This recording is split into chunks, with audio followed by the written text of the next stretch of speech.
పిల్లలకి వేసే school uniforms నుంచి అన్ని కూడా నలిగిపోకూడదని చెప్పి కన్వీనియన్స్ కోసం నాన్ కాటన్ బట్టలు కొంచెం ఈ మిక్స్డ్ బట్టలు ఎక్కువ వేస్తుంటాం పిల్లలు ఆడుకున్నప్పుడు.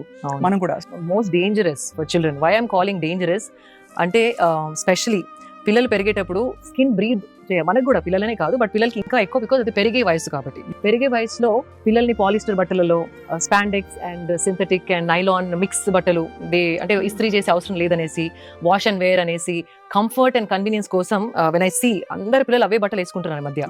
That is most dangerous in the long run. అంటే ఒకవేళ from 5 years is going on wearing till 15-18 years ఆ పెరిగే ఏజ్ లో హార్మోనల్ ఇన్బ్యాలెన్స్ అనేది క్లియర్ గా కనపడుతుంది. అంటే బట్టల వల్ల అంత because we are living in a tropical country, heat is more and ఈ సింథటిక్ స్పాండెక్స్ అవన్నీ టెంపరేచర్ ఆఫ్ ద బాడీని పైకి తీసుకెళ్తాయి. It is not maintain the optimal and the right temperature for a body skin to breathe and grow normally. So ఆ sweat అంతా లోపల ఉండిపోయి skin allergies రావడం చాలా వింటున్నాం ఇప్పుడు మన పిల్లలలో.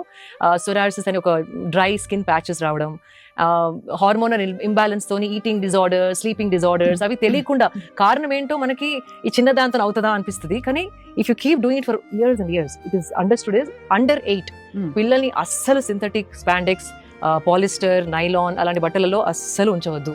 స్కూల్స్ కంపల్సరీ అయితే మనకి పెద్ద స్కోప్ ఉండదు బట్ మిగతా టైం అయినా. In fact, you won't believe అండి, recently ఒక parent is fighting with the schools and one school is already said yes to cotton clothes for children.